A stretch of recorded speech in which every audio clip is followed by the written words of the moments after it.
Matayo ibice 7. Ntimukagaye abandi mwiretse, ntimugacire abandi urubanza mu mitima yanyu, kugira ngo namwe mutazarucirwa. Kuko urubanza muca ari rwo muzacirwa namwe. Urugero mugeramo ari rwo muzagererwamo namwe. Niki gituma ubona agatotsi kari mu jisho rya mwene so, ariko ntiwite ku mugogo uri mu jisho ryawe? Cyangwa wabasha ute kubwira mwene so uti henga ngutokore agatotsi mu jisho ryawe, kandi ugifite umugogo mu jisho ryawe?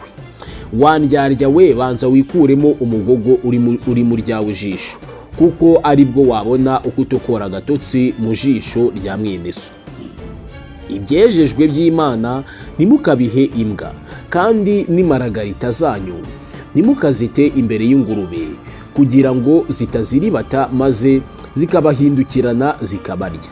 Musabe muzahabwa, mushake muzabona, mukomange ku rugi muzakingurirwa. Kuko umuntu wese usaba ahabwa, ushatse abona, n'ukomanga agakingurirwa. Mbese muri mwe hari umuntu umwana we yasaba umutsima akamuha ibuye, cyangwa yamusaba ifi akamuha inzoka?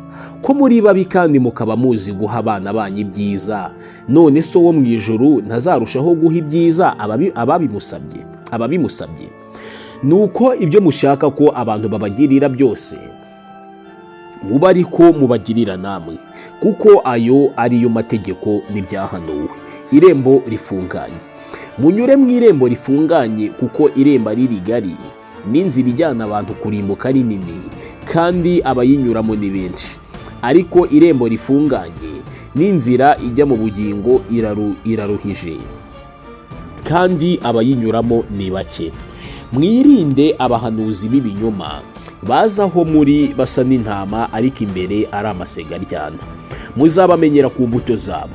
Mbese hari abasoroma imizabibu ku mugenge, cyangwa imbuto z'umutini ku gitovu? Nuko igiti cyiza cyose cyera imbuto nziza, ariko igiti kibi cyera imbuto mbi. Igiti cyiza ntikibasha kwera imbuto mbi, kandi n'igiti kibi ntikibasha kwera imbuto nziza. Igiti cyose gitera imbuto nziza kiracibwa kikajugunywa mu muriro. Nuko muzabamenyera ku mbuto zabo. Umuntu wese umbwira ati mwami mwami, si we uzinjira mu bwami bwo mu ijuru, keretse ukora ibyo Data wo mu ijuru ashaka. Benshi bazambaza kuri uwo munsi bati, mwami mwami, ntitwahanuraga mu izina ryawe? Ntitwirukanaga abadayimoni mu izina ryawe? Ntitwakoraga ibitangaza byinshi mu izina ryawe? Nibwo nzaberurira nti, sinigeze kubamenya. Nimumve imbere, mwa nkozi z'ibibi mwe. Inzu yo ku rutare n'iyo ku musenyi. Nuko umuntu wese wumva ayo magambo yanjye akayakomeza azaba nk'umunyabwenge wubatse inzu ye ku rutare. Imvura iragwa, imivu iratemba, umuyaga urahuha, byose byikubita kuri iyo nzu ntiyagwa, kuko yari ishinzwe ku rutare. Kandi umuntu wese wumva ayo magambo yanjye ntayakomeze, azaba ari nk'umupfapfa wubatse inzu ye ku musenyi. Imvura iragwa, imivu iratemba, umuyaga urahuha, byose byikubita kuri iyo nzu iragwa, kandi kugwa kwayo kwabaye kunini. Yesu amaze kuvuga ayo magambo yose, ba bantu batangazwa no kwigisha kwe,